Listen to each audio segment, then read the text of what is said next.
안녕하세요. 저는 40대 초반 여자입니다. 몇 달 전에 결혼식장 하객 알바를 하러 갔다가 눈앞에 충격적인 광경을 목격하게 돼서 사연을 신청하게 되었습니다. 제가 30대 초반이었을 때부터 설명을 드려야 할 것 같아요. 그때 당시 전 남편과 결혼을 하고 한창 신혼일 때 정신 나간 그 사람이 저 말고 또 다른 여자를 만나고 있다는 걸 들키게 되었고 집안은 난리가 나고 말았었죠. 결혼한 지 얼마 되지도 않았었는데 다른 여자한테 눈길을 줬다는 게 너무 충격적이었고 실망을 크게 한 터라 더 이상의 결혼을 이어나가지 못할 것 같았어요. 전 남편은 잠깐의 실수였다고 저에게 매달렸지만 이미 전 남편에게 향했던 제 마음은 떠난 상태였습니다. 바람을 피우고 있다는 걸 의심하게 된 계기는 남편이 지속적으로 현금을 인출하고 있길래 왜 그런 행동을 하는지 궁금했었죠. 처음에는 그냥 그러려니 했어요. 현금이 필요할 때도 있으니까 별 신경을 쓰지 않고 있었는데 이런 일이 반복적으로 일어나다 보니 무엇 때문에 현금을 지속적으로 인출하는 건지 지켜보게 되었습니다. 바로 물어보려 했었지만 의심스러웠던 남편의 모습들이 제 눈을 속일 수는 없었어요. 그래서 침묵했었고 느낌이 좋지 않았던 저는 늦은 새벽에 깊은 잠에 빠진 남편 몰래 거실로 나와 소지품들을 확인해 보게 되었죠. 의심을 하게 된 순간부터 그날 입었던 옷과 지갑 안에 조금의 단서라도 발견이 될까봐 하루도 빠짐없이 확인을 해보던 어느 날 정장 안주머니에 구겨져 있던 작은 영수증 하나를 꺼낼 수 있었고 음식을 먹고 결제한 영수증인 걸 확인할 수 있었습니다. 여자의 촉이라는 게 정말 무섭다는 걸 그때 저도 느낄 수 있었을 만큼 그 영수증에 계산된 금액을 보니 혼자 음식을 먹은 건 아닌 것 같고 둘이서 먹은 것 같더라고요. 다음날 영수증에 찍혀있던 시간대를 확인하고 식당에 찾아가 그 시간에 녹화되어 있는 CCTV를 확인해 달라고 부탁을 하게 되었었죠. 제 사정을 설명하니 식당 사장님께서 바로 보여주시더라고요. 그렇게 전날에 남편이 왜 현금으로만 계산을 하려 했는지 그리고 매번 늦게 들어오는지 두 눈으로 확인을 할 수가 있었습니다. 저는 두 눈을 의심할 만큼 충격적인 광경을 목격하게 되었고 남편과 마주보고 앉아있던 여자의 얼굴을 확인할 수 있었습니다. 꽤 오래 만나고 있었는지 서로 어색하지 않는 분위기와 그리고 지속적인 접촉은 이미 갈 때까지 갔다는 걸 직감적으로 알 수 있었죠. 저는 사장님께 원본의 영상을 부탁드렸고 그렇게 결정적인 단서를 가지고 돌아온 저는 남편을 도저히 용서하고 싶지 않았습니다. 카드를 쓰게 되면 내역이 남게 되니 현금을 인출해서 사용하고 있었다는 걸 그때 알게 되었던 거죠. 분노가 하늘을 찌를 만큼 높아진 상태로 이혼 서류를 작성한 뒤에 변호사의 상담을 통해 제가 받았던 상처에 대해 보상받을 방법을 찾게 되었습니다. 그렇게 하루 종일 남편과의 관계를 정리하기 위한 준비를 하다가 집으로 들어왔는데 그날따라 남편이 일찍 들어왔더라고요. 평소 같았으면 기본 새벽 1시나 아니면 저녁 11시쯤 들어오는데 그날은 저녁 7시에 들어왔습니다. 저와 결혼을 하고 단 한 번도 음식을 해준 적 없던 사람이 그날따라 뭘 잘못 먹었는지 저를 위해 저녁 준비를 하고 있더라고요. 뭔가 찔리는 게 있어서 그런 것 같아 분위기를 살피면서 남편의 행동을 유심히 지켜보고 있었어요. 오늘 어디 갔다 왔어? 전화도 안 받고 회사에도 늦게 끝난 거야? 내가 그동안 당신한테 밥 한 끼 차려준 적이 없었잖아. 그래서 고생하는 당신을 위해 준비했지. 그런데 이거 어쩌지? 나는 오늘 밥 생각이 별로 없어서 일찍 쉬어야 할 것 같은데. 지금 많이 피곤한 상태거든. 오늘 하루 나에게 중요한 일을 처리하느라 많이 지쳐 있어서 지금은 쉬고 싶어. 당신 혼자 먹어. 나는 들어가 볼게. 그리고 평소에 안 하던 짓을 왜 하고 그래? 나한테 뭘 잘못한 것 같은 느낌이 들잖아. 잠깐만. 당신 혹시 내 정장 안에 영수증 하나 못 봤어? 어제 분명히 있었던 것 같은데. 내가 기억을 못하는 건지 찾을 수가 없네. 혹시 버리거나 한 건 아니지? 갑자기 영수증을 왜 나한테 찾는 건데? 그 영수증이 뭐길래 심각한 표정을 하고 있는 거야? 나한테 걸리면 안 되는 거라도 적혀 있기라도 한가 봐. 남편은 제가 물어보는 질문에 제대로 된 대답을 하지 않았어요. 솔직하게 얘기하지 않은 남편은 다른 말로 돌리고 있었죠. 저는 그 모습을 보고 있는데 정말 한심스러웠습니다. 끝까지 거짓말하고 있는 그 사람한테 너무 화가 났었지만 이미 마음이 떠난 사람과 더 이상 말조차 섞고 싶지 않아 방으로 들어와 버렸어요. 그런데 남편이 저에게 느껴지는 분위기가 평소와는 다르다는 걸 눈치채고 방문을 열고 들어왔습니다. 제가 이불을 덮고 몸을 돌려 버리자 남편은 저와 할 말이 있다면서 덮고 있던 이불을 들쳤어요. 그 순간 제 감정을 통제하지 못한 저는 그 자리에서 남편의 뺨에 손을 올려 붙였습니다. 그리고 제 지갑 안에 들어있던 영수증을 꺼내 남편의 얼굴에 던져 버렸죠. 고개를 떨구고 있던 그 사람은 저를 보며 천천히 무릎을 꿇었습니다. 여보, 아주 잠깐의 실수였어. 이날 만났던 게 마지막이었다니까. 내가 진심으로 사랑하는 사람은 당신이라고. 나도 사람이야. 양심은 아직 남아있고 지금의 가정을 깨고 싶지 않아. 내가 당신을 사랑하지 않으면 대놓고 바람을 피웠었겠지. 하지만 그렇게 하지 않았던 이유가 뭐겠어? 그만큼 당신을 진심으로 사랑하고 있기 때문에 그동안 아무것도 모르게 철저히 숨기고 있었던 거라고. 지금 내 얼굴에 손을 올릴 정도로 화가 난 걸 보면 이미 영수증에 적혀있는 식당에 다녀온 거겠지. 그런데 그날 확실하게 정리를 했다니까. 내가 무슨 말을 해도 이미 당신이 모든 걸 알아버렸기 때문에 변명으로밖에 안 들리겠지만 나는 당신만 진심으로 생각한다고. 너는 끝까지 나한테 거짓말을 하는구나. 내가 지금 이것만 알고 있는 것 같아? 나만을 사랑한다는 사람이 다른 여자와 호텔에 들어가? 이건 왜 얘기 안 하는데? 식당에서 이별을 통보했는데 왜 호텔을 간 거지? 바로 집으로 오면 되는 거잖아.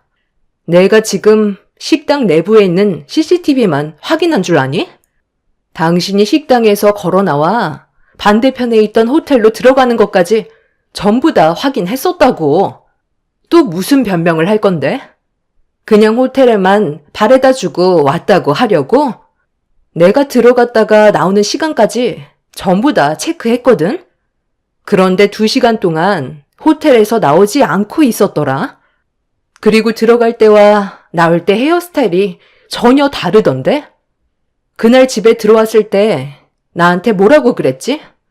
요즘 일이 너무 고돼서 뻑적지근해진 몸 좀 풀어주려고 목욕탕에 들렸던 거라며. 당신은 나한테 끝까지 거짓말이지? 그날 술이 좀 과했는지 너무 피곤하다는 말에 쉬게 해주려고 호텔에 잠깐 데려다 준 것뿐이었어. 그리고 안에서는 아무 일도 없었다니까. 내 말이 진심이야. 너무 술이 취해서 하도 비틀거리길래 부축해주느라 온몸이 땀으로 젖는 바람에 머리가 헝클어진 것뿐이었어. 왜 내 말을 안 믿어주는 건데? 나는 당신밖에 없다니까. 그럼 그동안 당신이 현금 인출한 내용에 대해 전부 다 얘기해봐. 카드를 쓰지 않고 왜 일부러 현금으로만 사용했는지 전부 다 설명해 보라니까. 남편은 아무 말도 하지 못하고 있었어요. 계속해서 대화를 하면 자기가 불리하다는 걸 알고 있었는지 최대한 빨리 상황을 마무리 지으려고 변명만 늘어놓고 있었습니다. 조금도 솔직해지려 하지 않는 남편의 모습에 너무 많은 실망을 하게 되었고 더 이상의 미래를 함께할 수 없다는 확신이 들었어요. 한 공간에 있는 것조차 너무 소름 끼치고 싫어서 짐을 챙기기 시작하자 무릎을 꿇고 있던 남편이 솔직하게 모든 걸 털어놓으면 한 번만 기회를 줄 수 있겠냐는 말에 일단 들어보겠다며 남편의 말을 유도했어요. 그리고 저는 핸드폰을 만지는 척 하면서 녹음 기능을 틀어 남편이 저지른 일들에 대해 전부 녹음을 하게 되었습니다. 비는 못 속인다고. 내가 우리 아버지를 닮아서 그런 거지. 당신을 진심으로 사랑해서 결혼을 했는데도 다른 여자들이 계속해서 눈에 들어오더라고. 길을 걷거나 식당에를 들어가거나 발이 닿은 곳이 어디든 여자들만 눈앞에 있으면 왜 이렇게 다들 이뻐 보이던지 전부 다 내 여자로 만들고 싶은 욕망이 솟구쳤어. 이런 내 감정을 통제하느라 하루하루가 정말 힘이 들었었지. 그런데 예전에 당신이랑 레스토랑에서 저녁을 먹고 나왔을 때 어떤 여자가 나랑 부딪혔었잖아. 그때 내 몸에 커피를 쏟았던 거 당신도 기억하지? 그 여자가 나한테 세탁을 해도 옷에 얼룩이 남아있다면 보상을 해주겠다고 명함을 준 적이 있었잖아. 그때 우리는 집으로 돌아가려고 했었기 때문에 그냥 넘어가려 했었는데 그 여자와 이걸 빌미로 데이트라도 해보고 싶었어. 그래서 전화를 하게 됐고 서로 몇 번 만나게 되다 보니 깊은 관계로까지 발전을 하게 됐던 거야. 그 사람은 아무 잘못 없어. 모든 건 나로 시작된 거니까 제발 한 번만 용서해줘. 남편의 충격적인 말에 저는 입을 다물지 못하고 있었어요. 저를 진심으로 사랑하고 있다는 그 사람이 결혼을 했는데도 다른 여자를 염두에 두고 싶다는 말을 들었을 때는 하늘이 무너져 내리는 것 같은 느낌이었고 더 이상 그 사람과 같은 공간에 있는 것조차 싫었습니다. 남편은 끝까지 저를 붙잡으려 했지만 이미 이성을 잃어버린 저는 남편의 뺨과 정강이를 수차례 친 뒤 집을 뛰쳐나와 친정으로 향했습니다. 결국 이 일은 양가 집안에 엄청난 충격을 안겨주었고 저희 부모님께서는 그 사람을 용서하지 않겠다며 한바탕 난리를 치셨어요. 시부모님께서는 죄송하다면서 용서를 구하셨지만 바뀌는 건 없었습니다. 네가 한 번만 눈 감고 넘어가면 안 되겠니?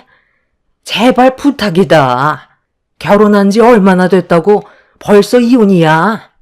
내 아들이 실수한 거 100번 잘못했고 앞으로 평생 너만 본다고 했으니까 여기에서 멈춰주면 안 될까? 내가 이렇게 부탁하잖니. 너도 내 아들한테 들었겠지만 너희 시아버지가 정말 엄청난 바람둥이였다. 지나가는 여자를 안 건드린 적이 단 한 번도 없었을 정도로 한때 엄청난 바람둥이였는데 지금은 나 말곤 다른 여자는 쳐다보려 하지도 않아. 남자들은 원래 다 그래. 본처를 진심으로 사랑하고 있지만 다른 여자들을 자기 걸로 만들고 싶어하는 본능이 있다니까. 내 아들이 피는 못 속이는지 자기 아빠를 쏙 빼닮은 것 같긴 하다만 결국 진심은 너만 바라본다는 거야. 너희 시아버지는 내가 두 눈앞에 보고 있는데도 대놓고 바람을 피웠었지만 내 아들은 너한테 걸리지 않으려고 현금으로 인출해서 숨기고 있었다며. 그만큼 며느리 너한테 상처를 주고 싶지 않았다는 거야. 사랑하지 않았다면 그렇게까지 했겠어? 그러니까 이번 한 번만 눈 감아줬으면 좋겠다. 어머님은 그렇게 하셨을지 모르겠지만 저는 그 일을 받아줄 만큼 마음이 넓은 사람은 아니라서요. 이혼은 그대로 진행할 거고 제 마음 조금도 바뀌지 않을 것 같네요. 시모는 시부가 바람을 피웠었지만 끝내 자기만 바라보고 있다면서 젊을 때는 누구나 그럴 수 있다는 어이없는 말들을 늘어놓고 있었어요. 그럴 거면 결혼을 왜 한 건지 저는 이해할 수가 없었죠. 더 이상 대화조차 섞고 싶지 않아 먼저 자리에서 일어나 버렸습니다. 할 말이 있다고 전화하셔서는 제발 한 번만 시모 얘기 좀 들어달라고 하시길래 무슨 말을 하시려고 전화가 아닌 직접 얼굴 보고 얘기하시려는 건지 이해할 수가 없었는데 괜히 나왔나 싶었습니다. 제 귀만 더러워졌고 하나같이 정상적인 사람은 없었어요. 그렇게 남편과의 이혼을 진행하는 동안 남편을 건드렸던 내연녀한테도 상간소송으로 고소를 했고 저와 개인적으로 만나자는 말에 저도 할 말이 많았던 터라 찬물이라도 얼굴에 끼얹으려 단둘이 만남을 가지게 되었습니다. CCTV로 봤을 때는 얼굴이 잘 안 보였었는데 실제로 보니 끼가 상당히 많아 보이는 여자였어요. 남자를 한두 번 꼬신 게 아닌 것 같아 보였죠. 제가 왜 그랬는지 먼저 질문을 던졌습니다. 여자가 남자 좋아서 만나겠다는 건데 뭐가 잘못됐어요? 저는 원래 그냥 연애는 별로 좋아하지 않거든요. 뭔가 긴장감도 없고 매번 만날 때마다 똑같은 일상이라 지긋지긋해서 색다른 경험 좀 해보려고 생각만 하고 있었는데 그때 그 사람이 저에게 걸려 들었던 것 뿐이었어요. 왜 여자들이 가정을 이룬 남자와 바람이 나는지 만나보니까 알겠더라고요. 이해심이 너무 좋아. 그리고 자기가 가지고 있는 것들을 죄다 퍼주는데 가지고 놀기에는 딱이었어요. 이래서 유부남을 만난다는 걸 깨닫게 되었죠. 성격이 안 맞았으면 두 번은 만나지 않으려 했지만 그쪽 남편이 워낙 성격이 좋아서 저를 너무 잘 맞춰주는 거예요. 그러다 보니 가볍게 만나고 끝내려고 했었는데 저도 모르게 이미 그쪽 남편을 너무 깊이 알아버렸지 뭐예요. 결국 갈 때까지 가버렸고 저희는 진심으로 사랑하는 사이가 된 거라고요. 이런 감정이 언제까지 이어질지는 모르겠지만 서로 만나는 동안에는 후회 없이 사랑하기로 했어요. 남들은 불륜이 무슨 사랑이냐 하겠지만 그런 고정관념을 가지고 있는 것 자체가 너무 웃긴 거 아니에요? 사람이 태어나서 한 사람만 바라보며 사는 건 너무 재미가 없잖아요. 결혼을 했어도 이 남자 저 여자 만나볼 수도 있는 거죠. 요즘 시대에는 일편단심은 없어요. 이혼을 왜 밥 먹듯이 하겠어요? 한 여자와 남자로는 충족이 안 된다는 거예요. 후회 없는 삶을 살기에는 한 사람만 바라보며 사는 건 너무 미련한 짓 같아요. 그래서 저는 그쪽 남편과 깊은 사랑을 나눴던 거고 어느 순간부터 가볍게 만나지 않게 된 거예요. 그건 그쪽 생각일 뿐인 거지. 다른 사람들은 그렇게 생각하지 않는다고. 나는 사랑하는 사람과 평생을 함께하고 싶었어. 그런데 그쪽 때문에 내 인생은 송두리째 무너져 버렸다고. 그쪽 때문에 내가 왜 피해를 봐야만 하는 거지? 나는 안정적인 가정을 만들어 가고 싶었는데 그쪽이 모든 걸 망쳐놓았다고. 어차피 그냥 넘어갈 생각은 없었으니까 어느 정도 예상은 하고 나왔겠지? 나는 당연하게 생각하는 그쪽 얼굴이 너무 마음에 들지가 않네. 제 앞에 놓여있던 음료를 내연녀의 얼굴을 향해 뿌려 버렸고 화들짝 놀란 내연녀는 비명을 지르면서 제 머리채를 잡아 흔들었어요. 그건 제가 바라는 거였고 그동안 쌓였던 스트레스를 그녀에게 전부 다 풀어버렸습니다. 서로 뒤엉켜 굴러다니면서 난리가 나자 잠시 뒤 경찰분들이 와서 상황을 정리했어요. 저희는 경찰서에서 조사를 받게 되었고 저희 부모님이 내연녀의 얼굴을 보자마자 또다시 한바탕 난리가 났었죠. 내연녀는 자기가 승자라고 마지막까지 온갖 막말을 퍼부었고 저는 그런 내연녀에게 언젠가 똑같이 당하게 되는 날이 올 거라면서 상간녀 소송으로 위자료를 받아낸 뒤 2번 다시 얼굴 볼 일은 없었습니다. 그렇게 남편과 이혼을 하게 된 이후 저는 상당히 큰 충격을 받았었는지 더 이상 다른 남자들을 만나지 않고 혼자 살게 되었어요. 부모님께서는 전 남편이 이상한 거였지 좋은 사람들이 훨씬 많다고 했지만 저는 그냥 혼자 살고 싶었어요. 또다시 남자를 만나 감정 소모 같은 건 하고 싶지 않았어요. 그리고 결혼 생활에 대한 환상이 깨져버린 상태라 저 혼자 살아가면서 해보고 싶었던 것들을 누리며 제 인생을 만들어가고 싶었습니다. 결혼을 하게 되면 또 다른 벽이 생길 테고 함께 살아가면서 여러 가지로 스트레스 받는 일들이 또다시 만들어지게 되는 거라 제 삶에 더 이상의 결혼은 없게 되었던 거죠. 그렇게 혼자만의 삶을 누리며 살아가다 보니 어느새 제 나이가 40대 초반이 되었고 과거의 아픈 기억은 전부 잊어버린 채 잘 살아가고 있었어요.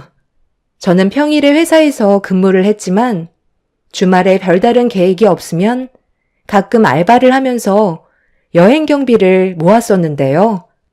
그날도 주말에 딱히 할 일이 없을 것 같아 알바를 알아보던 도중 결혼식장 하객 알바가 눈에 들어왔고 시간 대비 보상이 괜찮은 것 같아 하객 알바를 하게 되었었죠.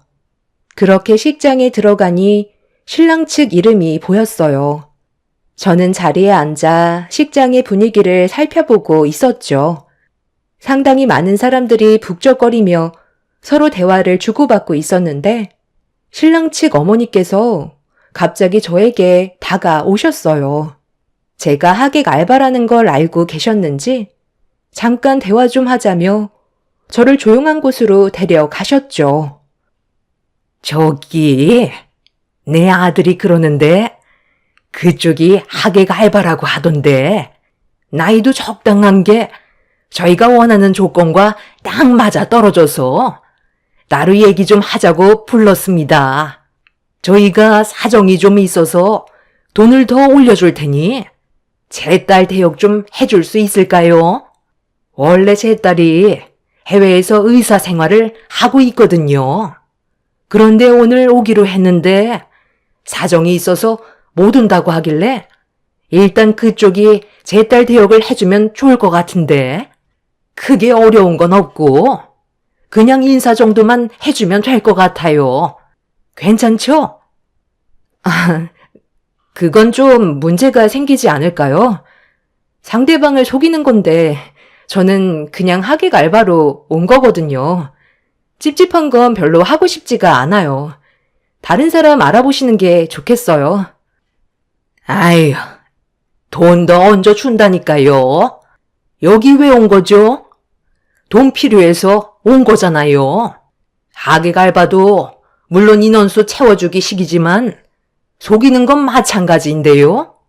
잠깐 얼굴만 비추면 되는 거고 그쪽한테 피해갈 일 전혀 없을 테니까 내 옆에만 있어줘요. 시간 없으니까 일단 나가서 인사부터 합시다. 그냥 아무 말 하지 말고 웃기만 해요. 신랑 측 어머니는 갑자기 저에게 돈을 더 주겠다고 딸의 역할을 대신 해달라고 부탁을 하셨어요. 곤란하다고 했지만 하객 알바 비용도 주지 않겠다는 말에 어쩔 수 없이 따라 나설 수밖에 없었죠. 아무 말 없이 옆에만 있어주면 된다는 말에 저는 신랑 측 어머니 옆에 바짝 붙어 있었고 미소를 지으며 간단하게 인사를 주고받고 있었습니다. 다행히 곤란한 상황은 만들어지지 않았는데 반대편의 신부 대기실에 신부를 보려고 사람들이 들어가던 찰나 앉아있던 신부의 얼굴을 보게 된 순간 저는 경악을 하고 말았습니다. 그 여자의 얼굴을 잊은 적이 없었던 저는 전 남편과 바람을 피웠었던 내연녀라는 걸 단번에 알 수 있었습니다. 충격과 소름이 돋았던 상황이었지만 내연녀와 별로 엮이고 싶지 않았어요. 그래서 하객 알바를 그만하고 싶어서 잠깐 자리를 비운 신랑 측 어머니께 말씀드린 뒤 그만 집으로 돌아가려 하는데 저와 대화를 나눴던 곳에서 내연녀와 결혼을 하게 될 신랑과 어머니가 무언가 진지한 대화를 주고받았어요. 엄마, 나한테 말도 없이 의사 딸이 있다고 얘기하면 어떡해요? 그냥 해외에서 살고 있는 딸이라고만 설명하라고 했었잖아요. 이러다 정말 걸리겠어요. 아유, 그럴 일 없다니까. 어차피 있지도 않은 딸인데 뭐가 걱정돼서 그래. 그런 거 신경 쓰지 말고 너나 처신 잘해라. 우리가 80억 부자라고 얘기했으면 어느 정도 품위가 있어야 의심을 하지 않는다고. 이 결혼식에 투자한 비용이 얼마나 되는 줄 아니? 너희 아빠랑 나도 얼마나 철저하게 준비를 했는데. 제가 그동안 주리 씨랑 결혼하려고 얼마나 많은 돈을 투자했는지 아시잖아요. 사람 하나 속이는 게 얼마나 많은 공을 쏟아 부어야 하는지 아시면서 생각 없이 행동하면 어떡해요? 이번 결혼 무조건 성사시켜야 돼요. 그래야 저희가 계획했던 대로 일을 진행할 수가 있는 거라고요. 그러니까 제발 시키지 않은 행동은 하지 마세요. 알겠죠? 저는 신랑 측 사람들이 모든 걸 계획적으로 접근했었다는 걸 알 수 있었어요. 신랑 측은 내연녀와 결혼을 하기 위해 모든 걸 거짓으로 포장을 했었고 내연녀는 그런 사실을 전혀 모른 채 80억의 재산이 있다는 말에 속아 입이 찢어질 정도로 좋아하고 있었습니다. 그 순간 이 사실을 알려야 할지 말아야 할지 많은 고민을 했었어요. 제 가정을 무너뜨린 내연녀가 사기꾼 집안과 결혼을 한다면 제 속이 후련하겠지만 저한테까지 피해가 오게 될 것 같아 머릿속이 복잡해지기 시작했죠. 결국 저는 신부 대기실에 들어가 내연녀의 태도를 먼저 확인해 볼 필요가 있을 것 같아 내연녀와 얼굴을 마주하게 되었습니다. 그쪽이랑 내가 2번 다시 만나지 않을 줄 알았는데 이런 식으로 얼굴을 마주하게 될 줄은 상상도 못했네. 80억 재산의 집안이랑 결혼하게 돼서 상당히 기분이 좋은가 봐. 그런데 그런 행복이 언제까지 갈 수 있을까? 제대로 알아보긴 하고 이 결혼하는 거야? 내가 왜 이런 말을 하는지 이해 못하겠지? 여긴 어떻게 알고 온 거야? 이 결혼식이 얼마나 중요한 줄 알아? 행패 부리기만 해봐. 그쪽이 빈털터리가 될 정도로 법적으로 소송해 버릴 거야. 내 전 남편이랑 서로 살림 차린 줄 알았는데 그것도 오래가지 못했나 봐. 너도 참 대단하다. 이제 이런 짓 하는 것도 지긋지긋하지 않아? 그 사람 말도 꺼내지 마. 떼어내는데 얼마나 힘들었는지 알아? 그쪽이랑 이혼하고 완전 집착 심해져서 나한테 매달리고 난리도 아니었어. 최근에 내 귀에 들린 소식으론 무슨 희귀암에 걸렸다고 하는데 내가 상관할 바는 아니니까 신경 쓸 필요는 없지. 나는 지금 현재가 중요하다고. 로또 신랑을 꼬시기까지 얼마나 많은 계획을 세웠는지 알아? 그런데 그쪽은 여기 어떻게 알고 온 거야? 정말 내 결혼식을 망치려고 온 거야? 과거의 일들은 전부 금전적으로 대가를 치렀잖아. 도둑이 제발 저린다고. 내 얼굴을 보니까 찔리는 게 맞나 봐. 내가 여길 왜 들어왔는지 알아? 내가 누구로 온 것 같아? 나 여기 신랑 측 대역으로 왔어. 그냥 인원수 채워주는 알바로 들어왔는데 너희 시어머니 될 사람이 나한테 자기 딸 역할을 해주라고 하더라. 직업이 의사라고 하던데 그건 알고 있었니? 뭐라고? 지금 그 말이 사실이야? 내가 그쪽 말을 어떻게 믿어? 과거에 우리가 어떤 사이였는지 뻔히 알고 있는데 내가 속을 줄 알아? 믿든 말든 그건 그쪽 자유야. 나는 양심에 찔려서 더 이상 못할 것 같거든. 그냥 나한테 불이익이 올까봐 솔직하게 얘기하는 것뿐이야. 아예 너희 시어머니 될 사람한테는 딸의 존재 자체가 없던데? 그리고 80억 재산도 아예 있지도 않더구만. 땡 잡은 줄 알았겠지만 꽝 잡았네? 판단은 네가 알아서 하겠지만 나는 해줄 말 다 했으니까 알아서 결정해. 내 말 믿고 여기서 뛰쳐나가던지 내 말이 거짓말 같으면 결혼식 진행하면 되는 거야. 어차피 선택은 네가 알아서 하는 거잖아? 당연히 나는 그쪽이 하는 말이 전부 다 거짓말인 걸 알고 있지. 내가 과거에 했던 짓이 있는데 그런 얄팍한 거짓말로 나를 속일 수 있을 것 같아? 나는 절대로 넘어가지 않을 거고 80억 재산을 내 손에 넣고 말겠어. 무너지는 걸 바라고 있었겠지만 이거 어째? 나는 지금 엄청 잘 나가는데 내가 걸치고 있는 액세서리들과 드레스가 얼마짜리인 줄 알아? 나한테 항상 끊임없이 명품을 선물해준 사람이야. 그쪽보다 내가 그 집안 사람들을 훨씬 잘 안다고. 내연녀는 제 말을 조금도 들으려 하지 않았어요. 어차피 저는 설명을 했고 내연녀에게 기회를 줬지만 끝내 결혼식을 올리고 말았습니다. 내연녀는 저를 바라보면서 자기가 승자라는 표정을 보이더군요. 앞으로 어떤 일들이 펼쳐지게 될지 걱정도 안 되는지 세상을 다 가진 얼굴로 결혼식을 올렸습니다. 사기꾼 집안과 결혼을 하면서 행복해하는 내연녀의 모습을 보는데 너무 웃겨서 웃음이 끊이지 않고 나왔어요. 그리고 뭐가 그리 급했는지 신혼여행 다녀온 이후 임신까지 했다는 소식을 접할 수 있었죠. 사기꾼 집안과 결혼을 했는데 뭐가 좋다고 일사천리로 서두르는지 이해할 수가 없었어요. 그런데 얼마 전에 내연녀가 저희 집 문을 두드렸어요. 부모님과 함께 살았었는데 내연녀가 전 남편한테 저희 집 주소를 알아내서 찾아온 거였습니다. 부모님은 문을 열어주지 말라고 하셨지만 무슨 이유 때문에 온 건지 저는 들어봐야만 했어요. 현관문을 열자 배가 부른 상태로 저를 노려보고 있던 상간녀는 결혼식 당시에 왜 뜯어 말리지 않았냐고 다짜고짜 소리를 질렀습니다. 야, 결혼식 날 왜 나를 말리지 않았던 거야?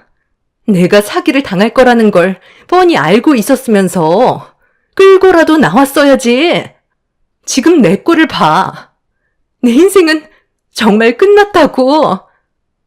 그게 왜 내 탓이야? 나는 결혼식 날 분명히 얘기했었잖아. 그 집안 사람들 사기꾼 같다고. 네가 내 인생을 무너뜨렸는데도 나는 그냥 넘어가지 않고 너한테 모든 걸 솔직하게 얘기해줬어. 그런데 너는 끝까지 결혼을 강행하고 임신까지 했으면서 그걸 지금 나한테 탓을 돌리면 어쩌자는 건데? 네가 살아온 인생이 더러웠으니까 내가 일부러 망치려 하는 걸까봐 들으려 하지 않았던 거잖아. 나한테까지 찾아온 걸 보면 상당히 크게 당한 것 같은데 여기를 찾아올 게 아니라 경찰서를 가지? 그 나쁜 놈이 해외에 큰 사업을 시작했는데 자금이 많이 필요하다고 우리 부모님한테 20억을 빌려달라고 했었어. 20억을 빌려주면 40억으로 주겠다는 거야. 그 말에 혹했던 우리 부모님은 가지고 있던 전 재산을 탈탈 털어 넘겨줬었지. 내가 임신을 했고 법적으로 혼인신고까지 한 마당에 조금도 의심하지 않았었다고. 우리 가족은 앞으로 꽃길만 걷게 될 줄 알았어. 그런데 20억을 받은 다음 날부터 그 집안 사람들이 연락이 안 되는 거야. 전부 다 전화가 꺼져 있더라고. 그때 알았지. 우리 집안을 탈탈 털어가기 위한 사기 계획이었다는 걸. 조금도 의심하지 않았었는데 모든 재산을 넘겨준 상태라 지금 집안이 망하기 일보 직전이야. 이게 다 너 때문이라고.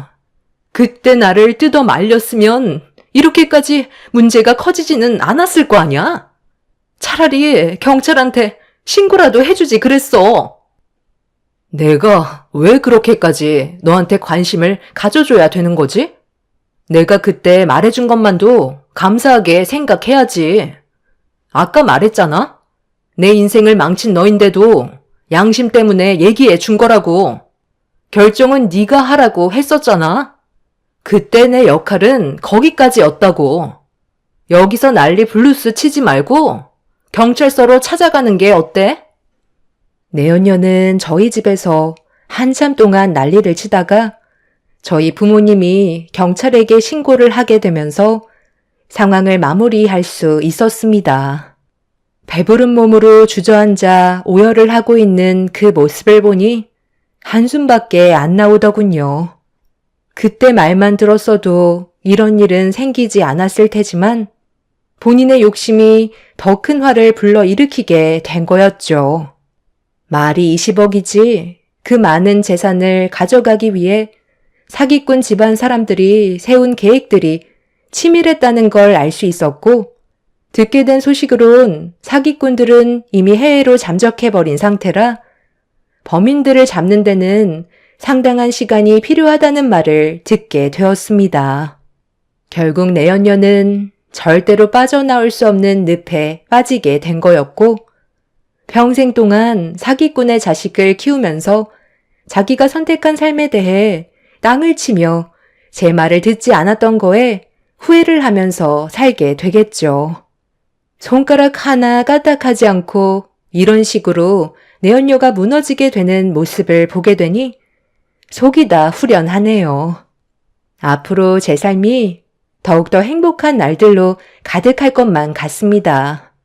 제 사연을 들어주신 분들, 오늘 하루도 즐거운 주말 가족분들과 행복한 시간 보내시고 좋은 추억 많이 만드시길 바랍니다. 감사합니다. 안녕하세요. 저는 40대 중반 여자입니다. 한국 땅이 좁다고 하지만 2번 다시 만나고 싶지 않았던 사람을 또다시 만나게 될 줄 상상조차 하지 못했습니다. 10년 전에 저는 한 번의 결혼 실패 경험을 가지고 있고 지금은 남편과 성공적인 결혼 생활을 유지해 오고 있습니다. 그리고 저희 부부와 똑 닮은 잘생긴 아들과 행복한 날들을 보내고 있었죠. 과거의 아픔을 전부 잊게 해줄 만큼 현재의 남편은 저를 아껴주고 많은 사랑을 줬어요. 지금의 행복이 오기까지 정말 많은 아픔을 이겨내 왔었는데 또다시 제 앞에 불행이 나타나게 될 줄 꿈에도 몰랐었죠. 제 사연의 시작은 10년 전에 사랑하던 사람과 결혼을 하고 얼마 지나지 않아 사건이 터졌었어요. 그 사람은 저만 바라보며 살아갈 줄 알았는데 겉으론 제가 전부인 척 하더니 뒤로 호박씨를 까고 있었죠. 아무것도 모르고 있던 상태에서 그 사람이 바람을 피우고 있다는 걸 알게 됐을 땐 너무 큰 충격과 배신감에 단 하루도 사는 것도 저에게 고통이었습니다. 전 남편이 당시 변명하기를 같은 건물에서 서로 인사 정도 주고받던 사이였는데 친해지다 보니 몇 번 점심 식사를 같이 했던 적이 전부라면서 제가 두 눈으로 본 건 오해라고 처음에는 강하게 부인했어요.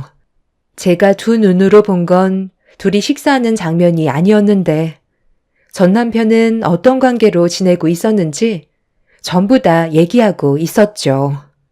그때 당시 전 남편은 학원 강사로 근무를 하고 있었어요. 학생들을 가르치는 일을 하다 보니까 평소에 두통이 자주 있었는데 1층에 있던 약국에 들러 두통약을 자주 사다 먹었었죠. 전 남편 말대로 서로 얼굴을 자주 마주하다 보면 호감도가 상승하겠지만 저와 이미 결혼을 한 사이인데 남편은 학원 강사라서 그런지 남들보다 언변 능력이 상당히 좋았었죠. 약사인 그 여자 역시 전 남편의 화려한 입담에 빠져서는 헤어나오지 못했는지 몇 번 식사하는 사이였다가 나중에는 저 몰래 호텔에까지 가게 되는 사이로 발전하게 된 거였습니다. 아무것도 몰랐던 제가 전 남편이 바람을 피우고 있었다는 걸 알게 된 건 친구가 보낸 사진 한 장이었어요. 가족들끼리 동해바다 여행을 갔는데 그곳에서 전 남편과 닮은 사람을 본 것 같아 다시 확인을 해보니 다른 여자와 호텔 카운터에 서 있는 걸 발견해서 이 사실을 알고 있는지 확인해 보기 위해 보낸 사진이었죠. 저는 그 사진을 보고 남편이라는 걸 확실히 알 수 있었고 옆에 서 있는 여자는 같은 건물에 있던 약사인 여자였던 거죠. 서로 손깍지를 끼고 있는 장면이 그대로 담겨 있던 사진 한 장은 저에게 엄청난 충격을 가져오게 만들었고 그 사람은 늦은 저녁이 되어서야 집으로 들어왔어요. 들어오는 그 사람에게 왜 이렇게 늦었냐는 질문을 던지자 예상했던 대로 저에게 친구와 술 한잔 했다는 거짓말을 늘어놓았죠. 친구랑 술 한잔 했다고? 우리 결혼한 지 얼마 되지도 않았는데 벌써부터 나한테 거짓말을 하는 거야? 그럼 이 사진 속에 있는 사람이 당신 친구라는 말이네? 술 한잔 하려고 강원도에 있는 호텔에 다녀온 거야? 그리고 왜 입에서 술 냄새가 하나도 나지 않아? 우리 결혼한 지 이제 1년밖에 안 됐어. 그런데 당신은 나한테 거짓말을 하고 1층에 있는 약사 여자랑 강원도에까지 가서 바람을 피워? 완벽하게 속였다고 생각했는데 내가 이 사진을 가지고 있으니까 많이 놀랐나 봐. 무슨 변명을 할지 생각하지 마.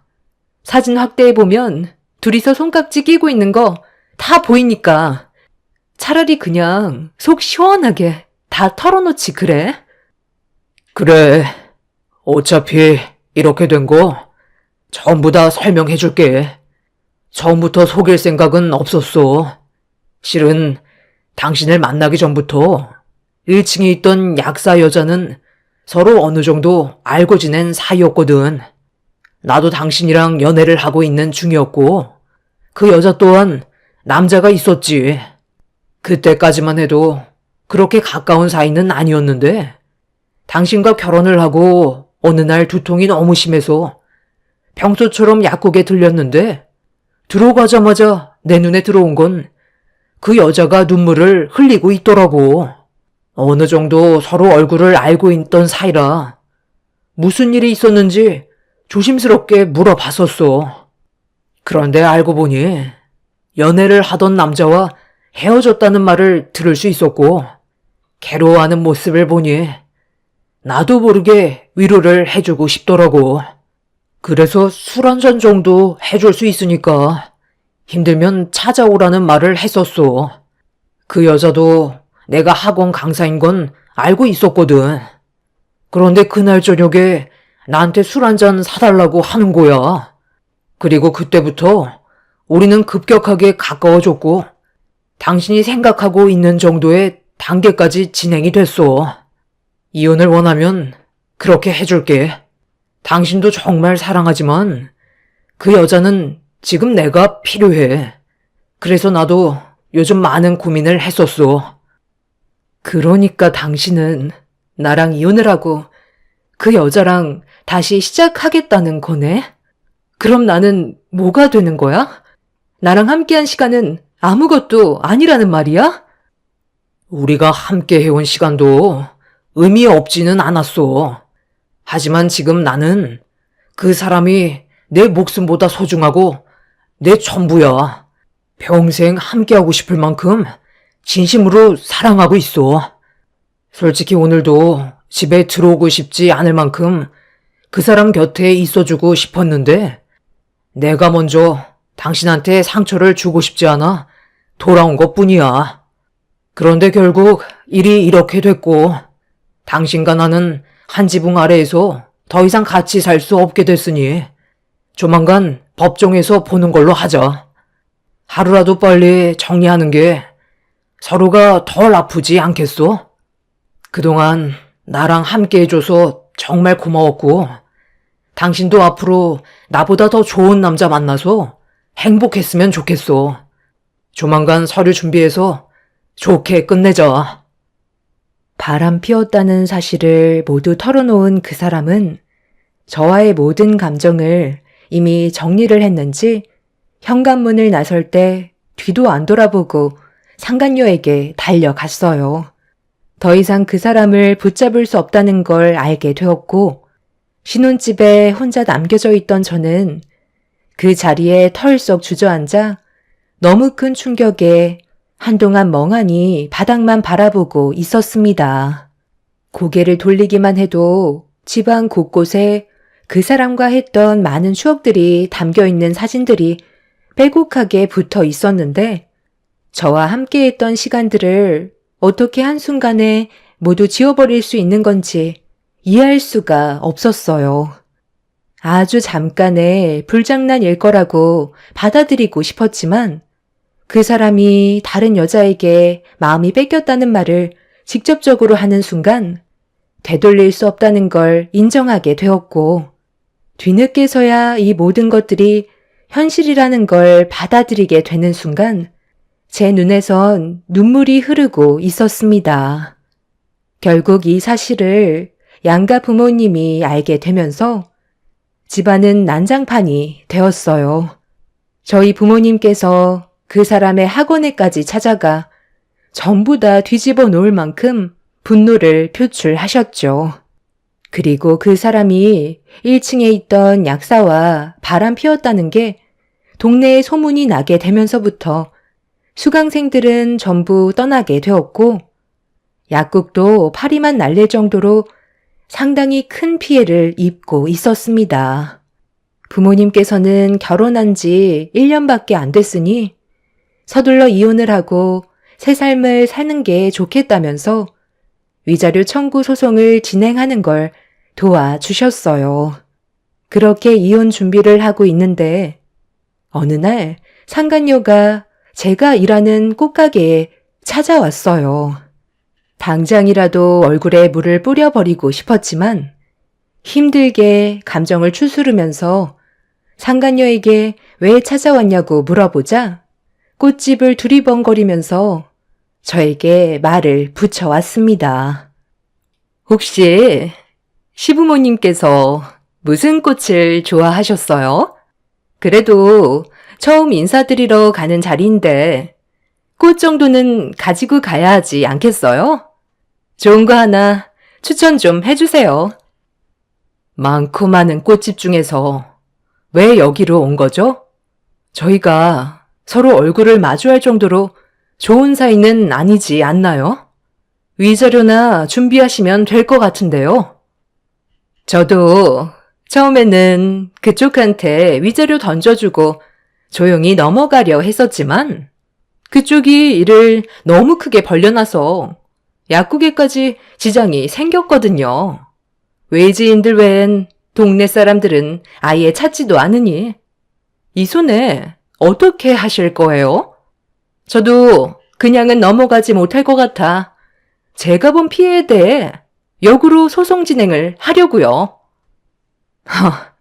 해보고 싶은 대로 한번 해보세요. 누가 지금 피해를 봤는데 어디서 큰 소리예요? 당장 안 나가면 영업 방해죄까지 추가로 얹어줄 테니까 그만 나가 주시죠. 시부모님께서 처음엔 저한테 엄청 뭐라고 하셨다가 이거 보시고 단번에 며느리로 받아들여 주셨거든요. 그쪽도 이 사실을 알고 있는 게 좋을 것 같아서요. 상간녀는 제 얼굴에 서류를 던져 버렸어요. 바닥에 떨어진 서류를 상간녀 앞에서 줍고 싶지 않아 고압 호수에 물을 틀어 상간녀의 얼굴을 향해 쏴버렸습니다. 온몸이 젖어버린 상태로 비명을 지른 상간녀는 그대로 도망을 쳤지만 제 화는 쉽게 가라앉지 않았어요. 한참 동안 흥분한 상태로 도망간 상간녀를 바라본 뒤 다시 꽃집으로 들어왔는데 바닥에 보이는 서류 봉투가 눈에 들어왔고 몸을 굽혀 안에 있던 내용물을 꺼내서 확인을 해봤어요. 어느 정도 예상은 했었지만 그 안에는 상간녀가 임신을 했는지 초음파 사진과 산부인과 처방전이 함께 들어 있었습니다. 그리고 그 사람과 함께 찍은 사진들까지 들어 있었죠. 그날 저는 너무 큰 충격과 슬픔에 꽃집 문을 닫고 집으로 돌아왔어요. 저와 이혼도 하기 전에 벌써 다른 여자가 아이를 가졌다는 거에 정신적으로 너무 힘이 들었었죠.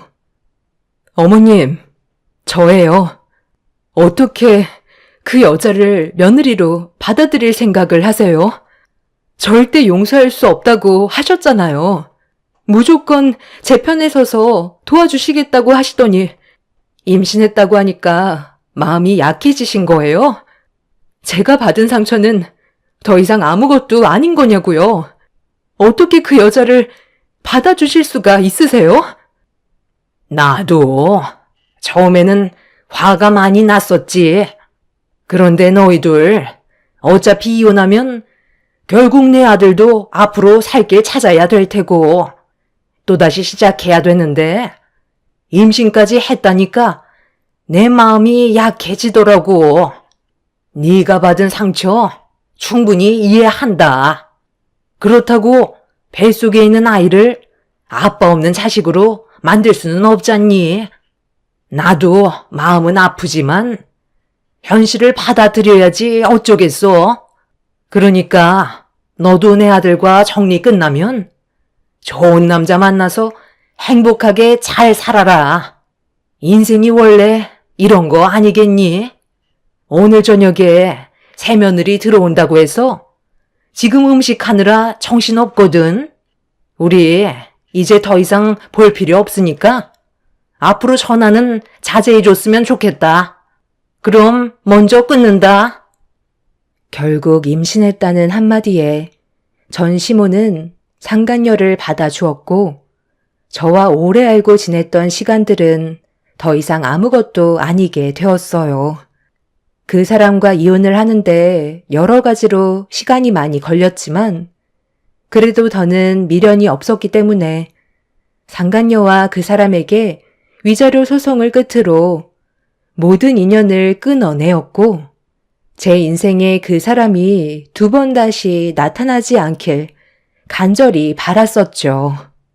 그렇게 힘든 시간 이겨내고 또 다른 시작과 함께 살아오다 보니 어느새 10년이라는 시간이 훌쩍 지나가 버렸습니다. 그리고 그 사이 저도 좋은 남자를 만나 아이를 가지게 되었고 행복한 결혼 생활을 유지하면서 과거의 기억은 잊어버리게 되었죠. 저희 꽃가게의 단골 손님이었던 현 남편은 레스토랑을 운영 중이에요. 그런데 또다시 악연이 시작될 거라곤 전혀 상상하지 못했었는데 교사 시동생의 결혼 발표 소식에 또 다른 전개가 펼쳐지기 시작했습니다. 원래 시댁에서 모임을 가지기로 했었는데 예정된 시간보다 집안 리모델링이 늦게 마무리가 될 것 같았는지 시모가 저에게 부탁을 했어요. 모임을 시댁이 아닌 저희 집에서 모이는 게 어떨 것 같냐고 물어보셨죠.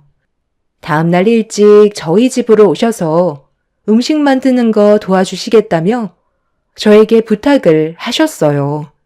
중요한 날이었기 때문에 어쩔 수 없이 시모의 부탁을 들어줄 수밖에 없었죠.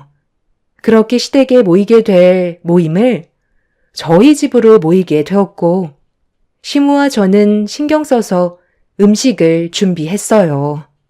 결혼 생활 동안 시모가 저를 딸처럼 대해 주시고 항상 많은 배려를 해주셔서 조금도 불만을 가진 적이 없을 정도로 저와 시모의 사이는 상당히 좋았어요. 시댁 집안의 막내인 시동생이 결혼할 여자를 데려오겠다는 말에 가족 전체가 들떠 있었고 저도 음식에 신경을 많이 쓰게 되었죠. 정신없이 준비하다 보니 밤을 꼴딱 새울 정도로 상당히 많은 음식을 준비했어요. 시모는 연세가 있으셔서 도와주시다가 많이 피곤하셨는지 먼저 들어가셨고 늦은 저녁에 도착한 신우도 아이들을 재운 뒤 모자란 일손을 채워주면서 어느 정도 수월하게 음식 준비를 마무리할 수 있었습니다. 바쁘게 움직인 만큼 시간도 어찌나 빠르게 흘러가던지 어느새 시동생과 예비동서가 저희 집에 도착했다는 소식을 듣게 되었고 온 가족이 거실 앞에 나와 기다리고 있자 바로 초인종 소리가 울려 퍼졌어요. 그리고 남편이 현관문을 열어주면서 반갑게 맞아주었고 시동생이 인사를 하면서 들어온과 동시에 예비동서도 인사를 하면서 들어왔습니다. 웃는 얼굴로 인사를 하면서 고개를 드는 순간 저는 예비동서의 얼굴을 보자마자 등을 돌려 급하게 주방으로 몸을 숨겼어요. 시댁 식구들과 인사를 주고받느라 제 얼굴을 미처 확인을 하지 못했는지 분위기는 상당히 들떠 있었고 시모는 음식이 식기 전에 일단 식사부터 하자면서 시동생과 예비동서를 주방으로 안내했어요. 차마 앞을 볼 수 없었던 저는 묵묵히 음식을 준비하고 있는데 시모가 저에게 말을 붙여왔어요. 서로 인사를 나눴냐고 물어보시는 질문에 어쩔 수 없이 몸을 돌려 예비동서에게 인사를 건넸죠.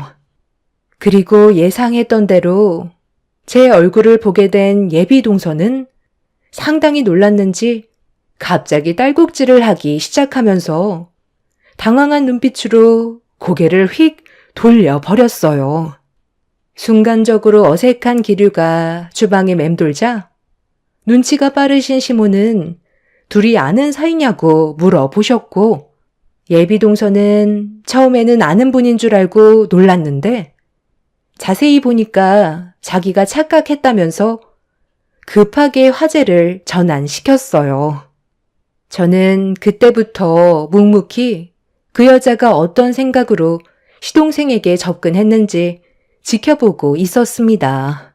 정말 두 번 다시 만나고 싶지 않았던 10년 전에 저와 전 남편 사이를 떨어뜨려 놓았던 상간녀가 시동생과 결혼을 하기 위해 자리에 앉아있는 모습이 믿어지지가 않았어요. 과거의 아픈 기억이 전부 다 떠올라 표정 관리가 되지 않자 남편은 저에게 어디 불편한 곳이 있냐고 물어보았습니다. 그러게. 아까부터 안색이 좋지 않은데 어제 너무 무리해서 그런 거 아니야? 음식 만드느라 잠 한숨 못 자서 그런 거 같은데 잠깐 들어가서 쉬든지 해라. 머리가 많이 아프니? 계속 손으로 머리를 만지고 있잖아. 계속 앉아있지 말고 들어가서 잠깐이라도 눈 좀 붙이고 나오는 게 좋을 것 같은데. 예비 형님, 머리가 많이 아프세요? 저 온다고 신경을 많이 쓰셔서 그런 거예요? 교섭 씨한테 들으셨는지 모르겠지만 제가 약사거든요. 두뇌에 좋은 약 좀 드릴까요? 필요하신 거 있으시면 말씀만 하세요. 이제 곧 막내 며느리가 될 텐데 앞으로 제가 챙겨 드려야죠. 아버님, 어머님께서도 관절에 좋은 약 좀 드리도록 할게요. 그거 좋지. 그렇잖아도 내가 요즘 계단만 올라가면 무릎이 계속 시큰거리더라고. 괜찮은 약 좀 있으면 가져다 주면 고맙지. 다음엔 우리 집에서 모이도록 하자고. 아무래도 잠깐 들어가 쉬는 게 좋을 것 같아요. 어제부터 무리를 했는지 머리가 지끈거리네요. 신경 쓰지 마시고 좋은 시간 보내세요. 잠시만 쉬다 나올게요. 너무 큰 충격을 받았는지 숨까지 차오를 정도로 믿을 수 없는 현실이 눈앞에 펼쳐지고 있었어요. 상간녀가 예비 동서로 들어온다는 건 도저히 용납할 수 없었죠. 이미 시댁 식구들은 예비 동서에게 푹 빠져 있는 상태였습니다. 어떻게 해야 좋을지 고민을 하고 있는데 갑자기 상간녀가 노크를 하면서 조심스럽게 문을 열었어요. 제가 무서운 눈빛으로 노려보고 있자 어색한 웃음으로 저에게 조심스럽게 걸어와 두통약이라면서 저에게 건네주길래 상간녀의 손등을 내리쳤습니다. 지금 뭐 하자는 거야? 너는 분명 10년 전에 내 인생 망치고 그 사람이랑 결혼까지 했었잖아. 그런데 왜 갑자기 나타나서 결혼을 하겠다는 건데? 도련님이 네가 한번 결혼했다는 사실을 알고는 있니? 그리고 애까지 가졌다는 것도 알고 있어? 나는 지금 우리 가족들 행복이 무너지는 꼴은 볼 수 없으니까 좋게 말할 때 도련님과의 관계 하루라도 빨리 정리하는 게 좋을 거야. 10년의 세월이 지났다고 해서 모든 아픔이 사라지는 건 아니라고. 적당히 하고 마무리해. 알겠어? 형님이 그 사람과 이혼을 하고 제가 그 자리를 차지한 건 지금도 후회하고 있어요. 그 사람이 평소에 두통약을 달고 살았던 거 알죠? 날이 가면 갈수록 두통이 점점 심해지다가 갑자기 쓰러진 적이 있었는데 병원에서 정밀 검사 결과 머릿속에 종양이 발견되었고 악성 종양으로 판정돼서 결국 치료를 받는 도중에 제가 만삭일 때 세상을 떠나고 말았어요. 그때부터 이 모든 게 저 때문에 시작된 거라고 시부모님께서 난리를 치셨고 자기 아들 살려내라고 저를 며느리 취급도 해주지 않았어요. 결혼식만 했었지 혼인신고를 끝내지 않은 상태에서 임신한 몸이었던 저는 어떻게 해야 될지 몰라 혼란스러운 상황 속에 시부모님께서는 그 사람 보험금과 저희가 동거하던 집과 재산을 몽땅 정리해서 다른 지역으로 이사를 가셨고 부모님께서는 아이 때문에 인생 망칠 일 있냐면서 출산하자마자 고아원에 보내는 걸 원하셨어요. 이미 뱃속에서 상당히 크게 자랐었기 때문에 지울 수도 없는 노릇이라 저는 결국 출산을 하게 되었죠. 그리고 부모님 말대로 그 사람의 아이는 고아원으로 보내버렸어요. 남편도 없는 상황에서 혼자서 아이를 키우고 싶지 않아 결정하게 된 건데 시간이 지날수록 잘했다는 생각밖엔 안 들었어요. 저도 살기 위해 선택한 거니 어쩔 수 없었다고요. 그렇게 과거의 모든 일들을 청산한 뒤 새 인생을 살기 위해 타 지역으로 이사해 다시 약국을 차렸고 지금까지 잘 지내다가 교섭 씨를 만나게 된 거였어요. 저는 법적으로도 깨끗하고 아이도 없기 때문에 교섭 씨에게는 거짓말 하는 것도 아닌 거죠. 과거는 과거일 뿐이잖아요. 그러니 형님도 저와 안 좋았던 기억은 전부 잊어버리고 우리 새 출발해요. 저로 인해 득이 되는 점들이 상당히 많을 거라고요. 벌써 10년이나 지났어요. 그만큼 저도 많이 성숙해졌고 이제는 정신 차렸으니까 저희 다시 좋은 관계로 만들어가면 안 될까요? 방금 한 말들이 전부 다 사실이에요? 그 사람이 뇌종양으로 세상을 떠난 건 그렇다 쳐도 어떻게 배 아파 낳은 자식을 태어나자마자 고원에 두고 올 수가 있어요? 그럼 10년 동안 단 한 번도 찾아간 적도 없는 거예요? 그러면서 지금 저한테 많이 성숙해졌고 정신 차렸으니까 좋은 관계로 풀어가자고요? 그게 말이 된다고 생각해요? 그럼 어떡해요? 전 시부모님들도 등지고 사라져 버렸는데 저 혼자 희생하면서 키울 수는 없는 거잖아요.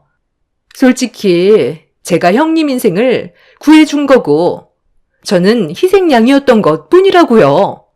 원래 이 모든 게 형님이 감당해야 되는 건데 제가 대신 감수했으니 이번에는 제발 그만 눈 감아주시고 다시 시작하면 안 될까요? 그리고 아까부터 계속 형님이라고 하는데 저는 그쪽을 동서로 받아준 적이 없으니까 그만 내 집에서 나가주세요. 그쪽 지금 우리 도련님 상대로 사기치는 거라고. 목소리가 점점 높아지기 시작하자 시모가 문을 두드리면서 무슨 대화를 그렇게 오래 하냐며 방문을 조심스럽게 열어보셨어요. 그러자 상간녀는 제가 몸이 많이 안 좋은 것 같아 걱정돼서 몇 마디 나눴었다며 시모에게 온갖 애교를 부리면서 주방으로 다시 돌아갔어요. 뒤이어 남편이 다시 들어왔고 저는 제가 힘들게 꾸려온 가족을 지키기 위해 남편을 데리고 창고로 올라갔습니다. 당황한 남편은 무슨 일이냐며 물어보길래 나중에 다 알게 된다고 짐 좀 빼달라고 부탁했어요. 머릿속에 스쳐 지나갔던 10년 전의 물건이 생각나 과거의 서류 봉투를 찾기 위해 창고를 뒤지기 시작했죠. 그렇게 한참 동안 창고를 뒤집어 엎자 구석 모서리에 낡은 상자 하나를 발견하게 되었고 안의 내용물을 확인하는 순간 과거의 상간녀가 제 얼굴을 향해 던졌던 서류 봉투가 들어 있었습니다. 나중에 혹시 법적으로 사용하게 될지 몰라 가지고 있다가 까맣게 잊고 있었는데 10년이 지난 지금 다시 꺼내보게 될 줄 상상조차 하지 못했었죠. 제가 급하게 주방으로 달려가자 남편은 무슨 영문인지도 모른 채 저를 뒤따라 왔어요. 제가 거친 숨을 내쉬면서 온 가족 밥상에다 서류 봉투를 올려 놓았습니다. 시모는 저보고 오늘따라 이상하다면서 서류 봉투를 들어 안의 내용물을 확인하시기 위해 손을 넣어 꺼내는 순간 화들짝 놀라 식탁 위로 던져 버리셨어요. 서류 봉투 안에 있던 건 10년 전에 상간녀가 전 남편과 산부인과에 다녀왔던 처방전과 초음파 사진 그리고 전 남편과 함께 찍은 사진들이 들어 있었죠. 상간녀는 과거에 제 얼굴에 던졌던 자료들을 아직까지 가지고 있을 거라곤 꿈에도 몰랐는지 사색이 된 얼굴로 시선을 어디에 둘지 몰라 당황해하고 있었습니다. 시모는 상간녀에게 어떻게 된 거냐고 화를 냈고 시동생 또한 믿을 수 없다는 표정으로 몇 번이고 10년 전의 사진들을 확인하고 있었어요. 저는 가족들 앞에서 좀 전에 상간녀와 방에서 나눴던 대화를 전부 다 얘기해 줬어요. 시모는 손을 부들부들 떠시더니 갑자기 자리에서 일어나셔선 상간녀의 머리채를 잡고 사정없이 흔드셨습니다. 너같이 쓰레기 같은 여자가 우리 막내 아들과 결혼을 하려고 했어? 아이를 출산하자마자 고아원에 버렸다고? 우리 며느리가 밤새워서 고생하면서 음식 만든 거 생각하면 이 정도로 끝낼 수 없지. 당장 경찰서로 같이 가야 되겠다. 우리 집안 상대로 감히 사기칠 생각을 해?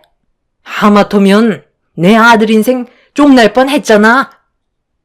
어머님, 잠깐만, 이거 좀 놓고 얘기하세요. 저는 절대 사기칠 생각은 없었다고요. 그저 새 사람 만나서 행복하게 살고 싶었을 뿐이에요. 제발 저를 내치지 말아주세요. 저는 교섭 씨를 진심으로 사랑하고 있어요. 저에게 한 번만 기회를 주시면 안 될까요? 그냥 과거일 뿐이잖아요.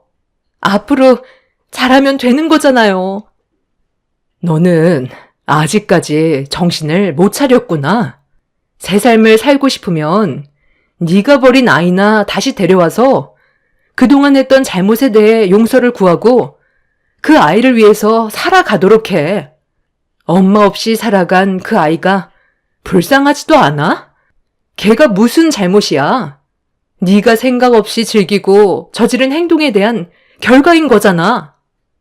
상간녀는 끝까지 시동생의 다리를 붙잡고 매달렸어요. 진심으로 사랑하고 있다면서 눈물을 흘리며 애원했지만 충격적인 과거를 전부 다 듣게 된 시동생은 상간녀를 뿌리쳤고 시모는 상간녀를 집 밖으로 내쫓아 버렸습니다. 그렇게 저는 10년 만에 다시 만나게 된 상간녀를 다시 내쳤고 이번에는 제 가족들을 지킬 수 있었습니다. 제 과거야 이미 시댁 식구들이 전부 다 알고 있었기 때문에 저에게 아픔을 줬던 상간녀라는 걸 알게 된 순간 분노를 억누르지 못하고 있었죠. 그렇게 상간녀를 강하게 내쳐버리자 본인도 화가 났는지 제가 잘 살고 있는 모습을 지켜볼 수 없다면서 조심하는 게 좋을 거라는 한마디 남겨둔 채 한동안 모습을 드러내지 않고 있습니다. 저는 이런 일들이 생겼다는 걸 경찰에게 신고를 했고 저희 가족 모두 현재 최대한 조심하면서 생활하고 있어요.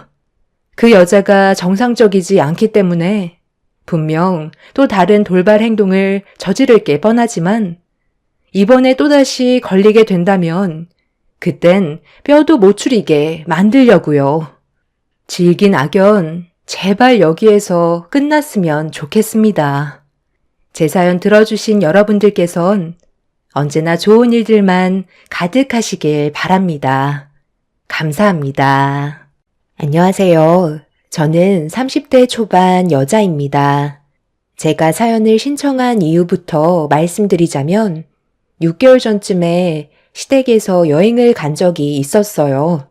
그때 당시 저는 회사 일이 많이 바빴던 시기라 시간적 여유가 없을 것 같다고 말씀드렸었는데 제 위로 새형님이 결혼한 지 몇 년 되지도 않았는데 벌써부터 모임에 빠진다며 상당히 안 좋게 보길래 어쩔 수 없이 회사의 사정을 얘기한 뒤 시댁 모임에 참석을 하게 되었죠.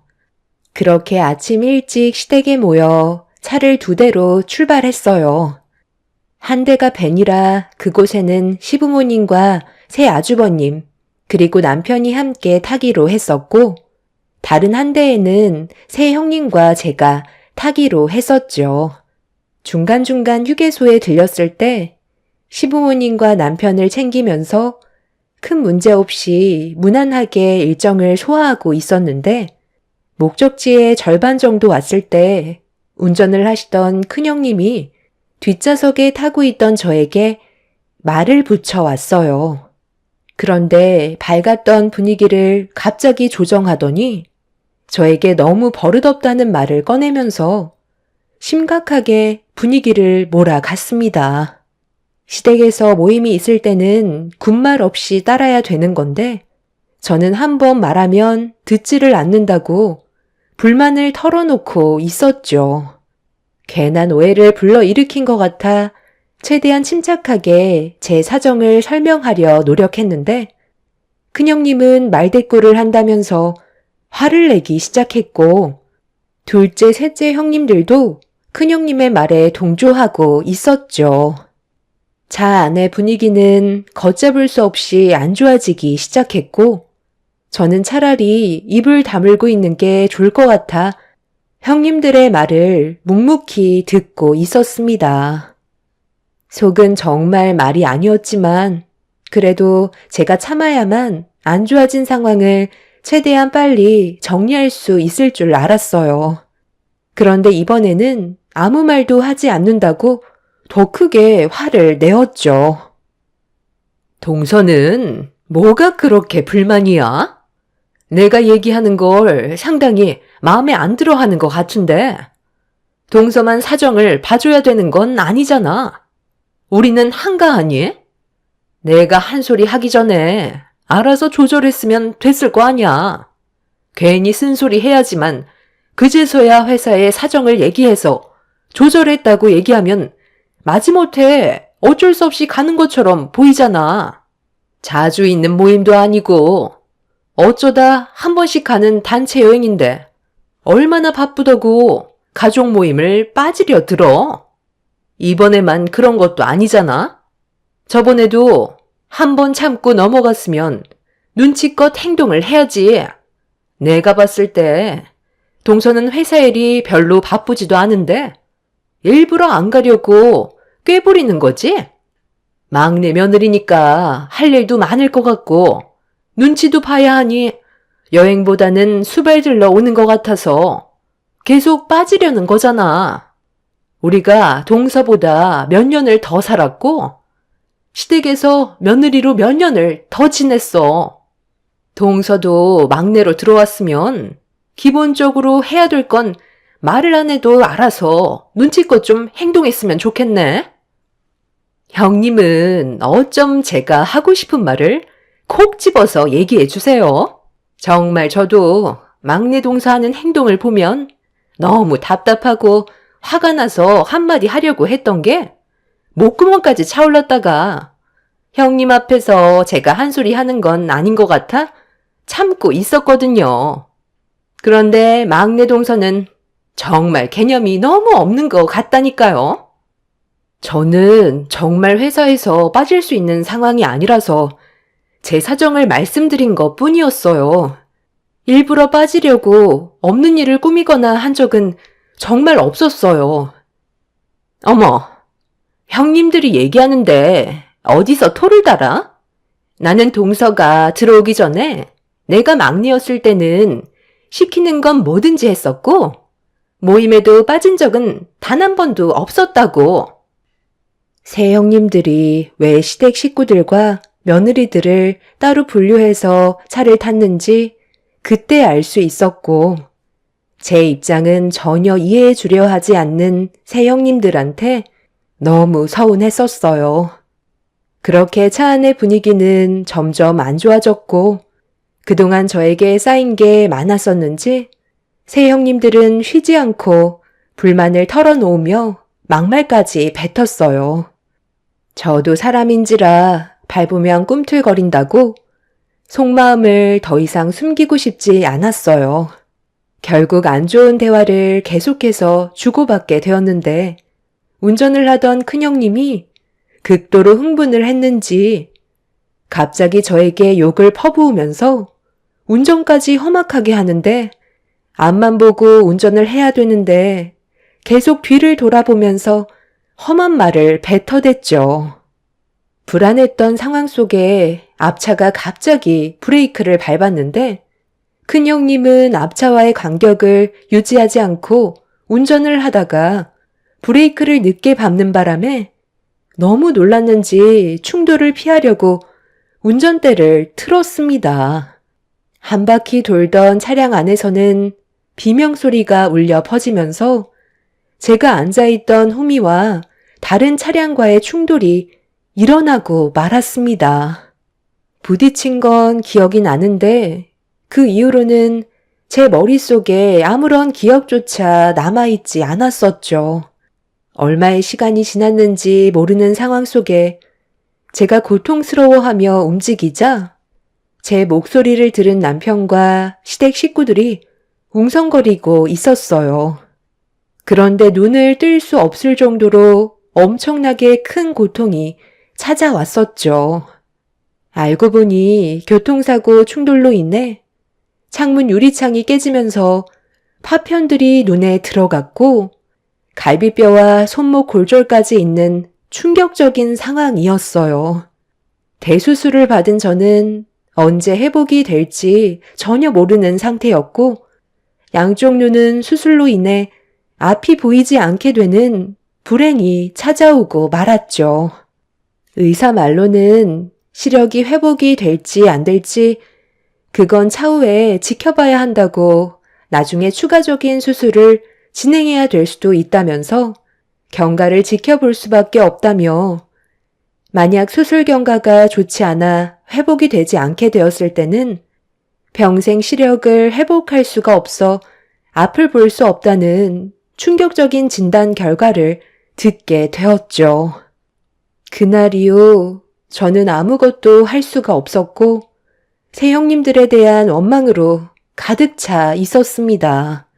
새형님들은 타박상 정도였지만 저만 크게 다친 거에 대해 미안하게 생각했는지 병문안을 자주 와서 제 옆에서 상당히 많은 걸 도와줬었어요. 하지만 저는 이미 마음의 문이 완전히 닫혀버린 상태라 그런 형님들의 모습들이 가식적으로밖에 안 보였었어요.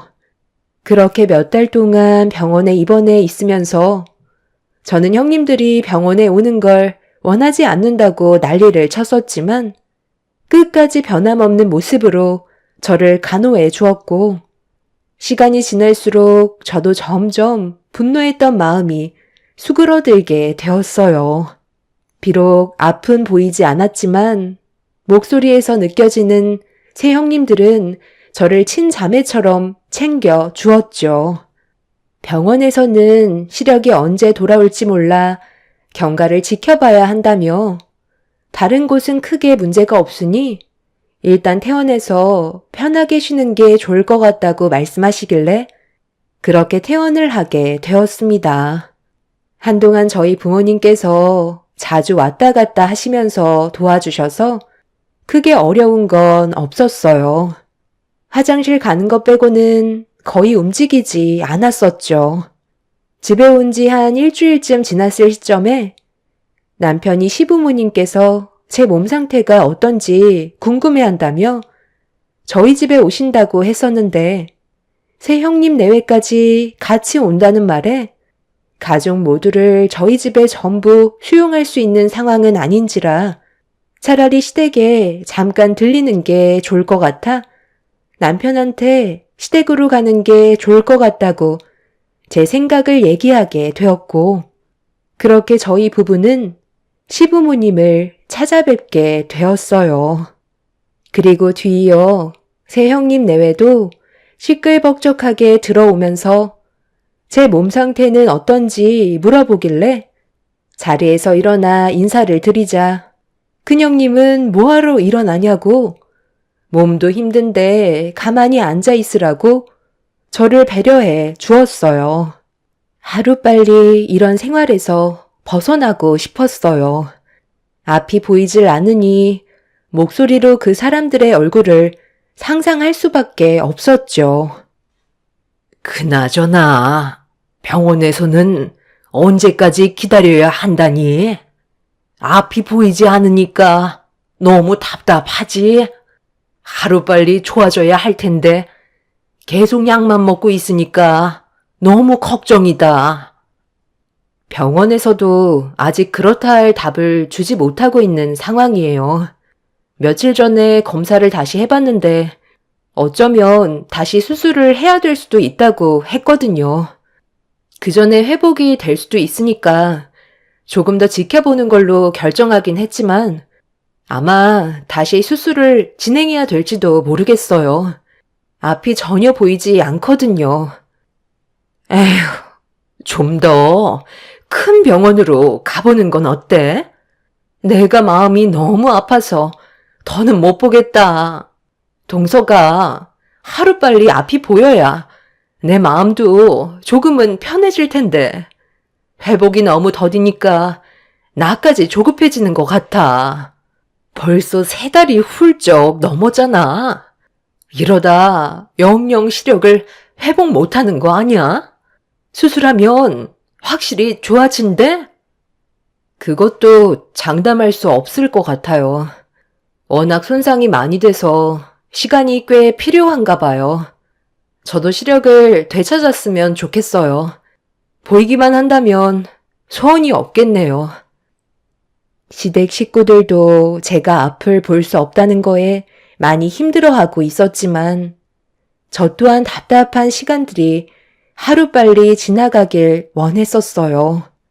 병원에서는 최대한 빠른 시일 내에 수술 일정을 다시 잡기로 했었지만 그 시간도 저에게는 너무 길게만 느껴지고 있었죠. 그렇게 시댁 식구들과 시간을 보내다가 잠깐 쉬고 싶어 남편의 도움을 받아 방에 들어가 먼저 누웠어요. 그날은 시댁에서 자고 가기로 결정했었거든요. 남편은 아주버님들과 술 한잔하고 뒤늦게 방으로 들어와 눈을 붙였고 인기척에 잠깐 눈을 떴다가 다시 잠이 들었는데 형님들이 거실에서 나누는 대화 소리가 방 안에까지 들려오고 있었어요. 앞이 보이지 않으니 귀가 예민해졌는지 작은 소리도 귀를 기울이게 되었었죠. 그리고 저를 진심으로 걱정해 준다고 생각했던 새 형님들의 속마음을 들을 수 있었죠. 형님, 언제까지 이 짓을 해야 되는 거예요? 이 정도 했으면 됐잖아요. 저는 더 이상 못 해먹겠어요. 시부모님 앞에서 연기하는 것도 이제 지친다고요. 그러니까 이게 벌써 몇 달이에요? 앞이 안 보인다고 모든 일들을 전부 열애하고 있잖아요. 저희는 부엌에서 땀 흘리며 힘들게 음식하고 있는데 막내 동서는 앞이 안 보인다고 시부모님이랑 웃으면서 수다나 떨고 있으니 그 모습을 보는 제가 얼마나 속이 뒤집어지는지 알아요? 제가 봤을 때 앞으로 평생 장님으로 살아야 될 것 같은데 그냥 막 부려먹으면 안 돼요. 아버님, 어머님도 정말 너무한 것 같아요. 저희 입장은 조금도 생각해주지 않잖아요. 별 수 있어. 환자라고 감싸고 도니까 나도 어떻게 할 방법이 없다. 차라리 앞이 안 보이는 게 훨씬 더 좋을지도 몰라. 그냥 무시하면서 지내면 되잖아. 앞이 안 보이니까 우리가 뭔 짓을 하던 아무것도 모를 거고 우리가 발을 걸어도 자기가 실수로 넘어진 줄 알겠지. 우리가 스트레스 받았던 거 전부 다 풀어버리자고. 그럼 저는 내일부터 할게요. 혼자서 쉬는 거 얼마나 꼴보기 싫은 줄 알아요? 장님이면 다 되는 줄 안다니까요. 이제는 아예 움직일 생각조차 안 해요. 그렇다고 너무 티나게들 하지는 말고 잘못하다가 또 어디 하나 부러지기라도 하면 그것도 참 곤란하다고. 말 안 해도 동서들이 잘 하겠지만 웬만하면 티 안 나는 것들로 해주면 좋을 것 같아. 예를 들자면 상한 음식을 먹인다던가 아니면 걸레로 얼굴을 닦아주던가 그런 거 왜 있잖아. 어차피 볼 수도 없는데 우리가 뭔 짓을 하던 어떻게 알겠어? 나는 내일 막내 동서가 아침에 나오면 문 앞에서 발을 걸어 넘어뜨리려고. 그리고 걱정해주는 척 일으켜주면 뭘 알겠어?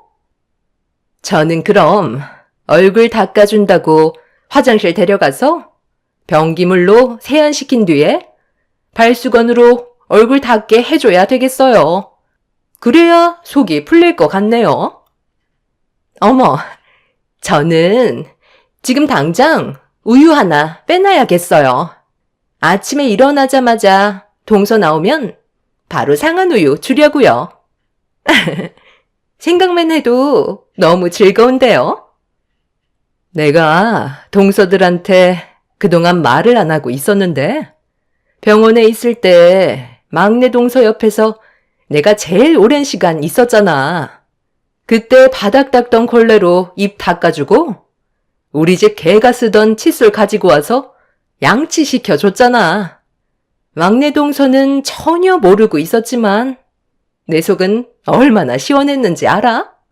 우리가 손해본 거 이렇게라도 해야 보상받는 느낌이라니까. 최대한 티 안 나게만 행동하면 아무것도 모르고 자기를 친자매처럼 챙겨준다고 엄청 좋아해.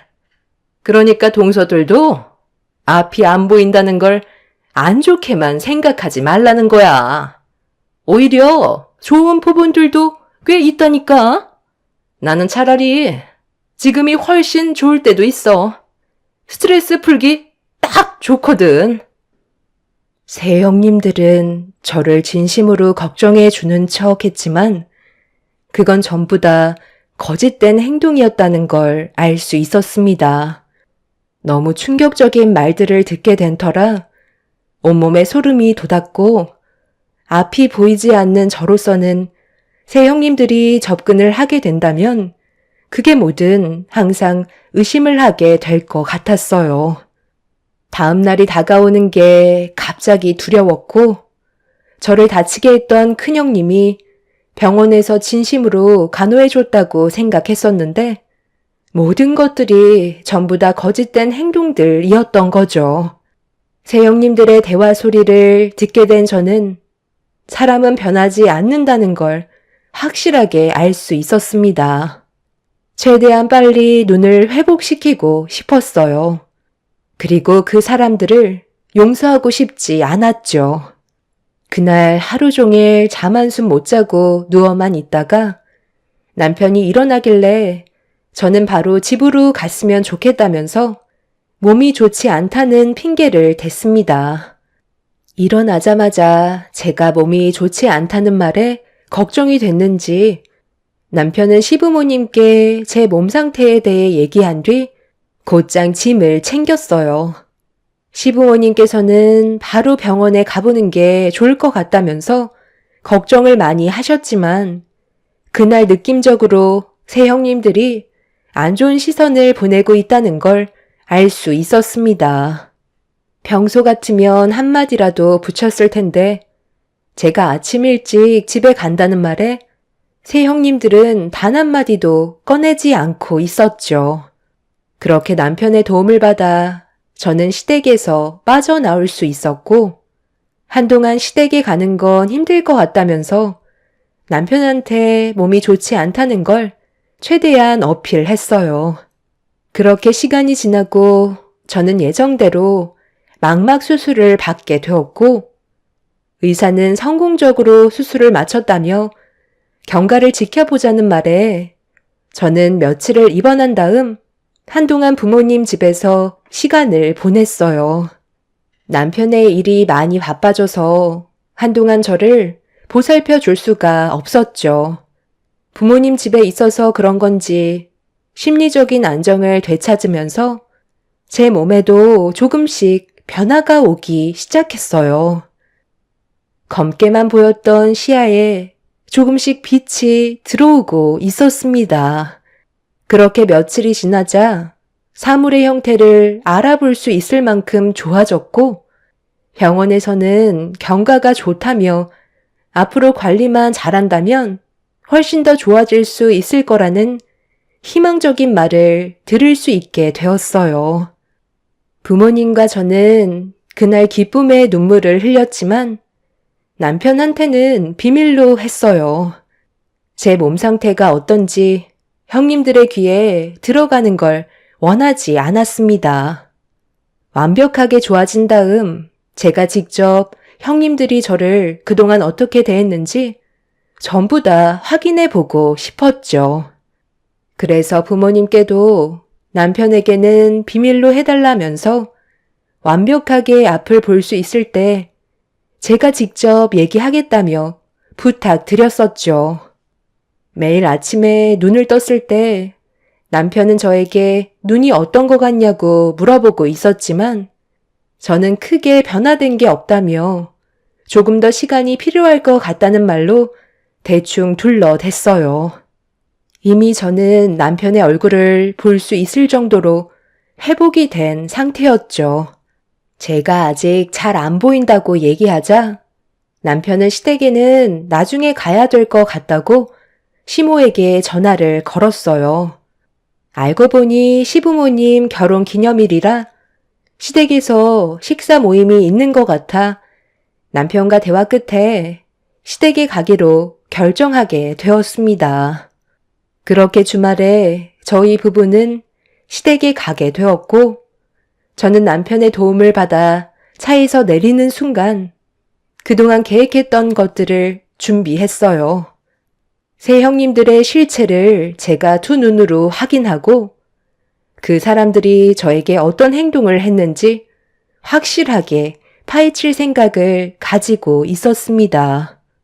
그렇게 시부모님의 부축을 받으며 거실에 앉아있자 새 형님들이 저를 보러 우르르 몰려 들었어요.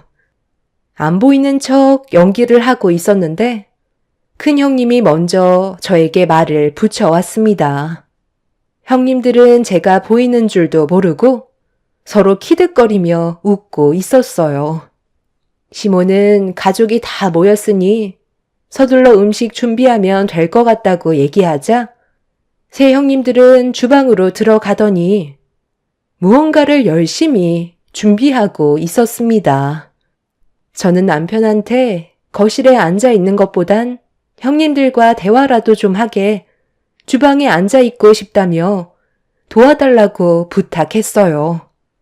눈이 안 보이는 척 연기를 계속하는 건 힘들 것 같아 다른 곳으로 시선을 돌린 상태로 새 형님들이 음식 준비하는 걸 보고 있었습니다. 시모가 주방으로 들어오자 큰 형님은 저를 바라보면서 시모가 저를 위해 곰국을 끓여줬다고 많이 먹어야 된다면서 걱정해주는 척 대화를 시도했어요. 그런데 시모가 주방에서 다시 나가자 새 형님들의 표정이 순식간에 바뀌더니 서로 무언가 속닥거리며 충격적인 일을 저지르고 있었습니다. 저는 두 눈으로 모든 걸 다 지켜보고 있었죠. 정말 입이 다물어지지 않을 만큼 경악스러운 새 형님들의 행동은 온몸이 부들부들 떨릴 정도로 저를 분노하게 만들었습니다. 그날 저녁 저는 너무 충격을 받아 식사를 제대로 하지 못한 채 방으로 들어올 수밖에 없었어요.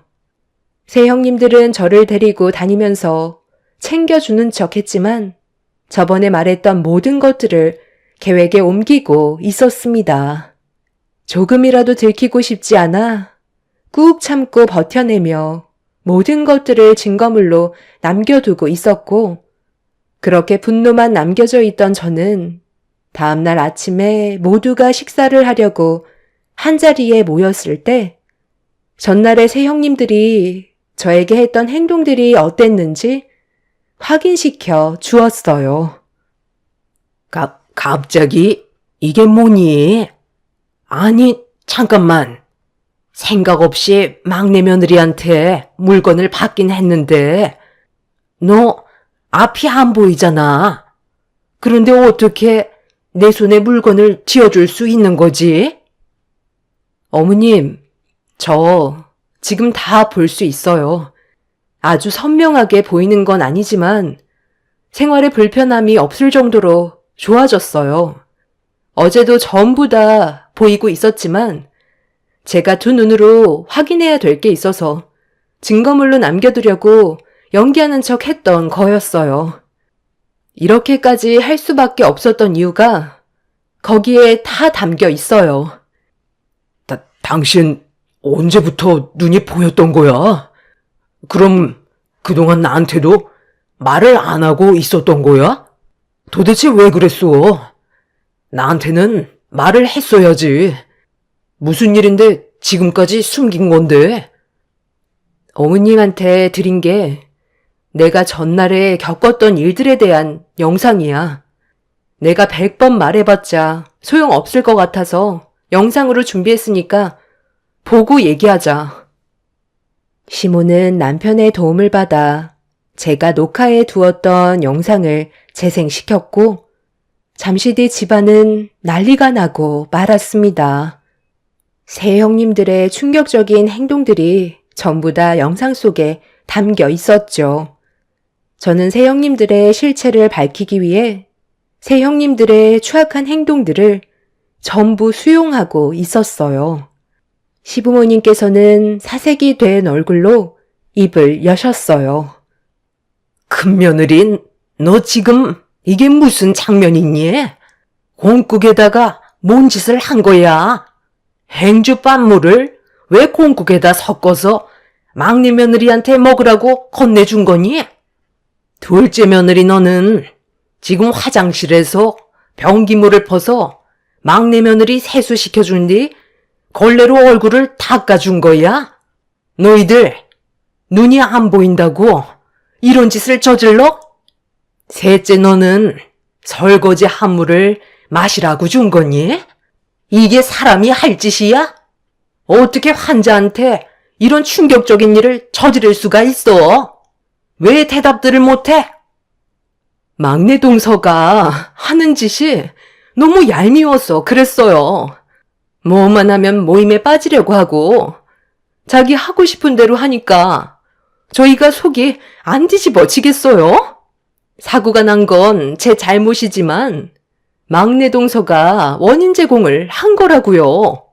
며느리 노릇만 잘했어도 이런 일은 생기지 않았을 거라고요. 눈 안 보인다고 거실에만 앉아있는 모습이 얼마나 꼴보기 싫었는데요. 저희는 항상 고생하는데 동서는 편하게 쉬고 있잖아요. 그래서 골탕 좀 먹이려고 했던 거예요. 정말 너무들 하시네요. 저는 제 상황에 맞게 최선을 다했는데 어떻게 앞이 안 보이는 걸 이용해서 저에게 이런 행동을 할 수 있어요? 저는 그냥 넘어가지 않을 거예요. 그래서 뭐 어떻게 할 건데? 나는 잘못 없다.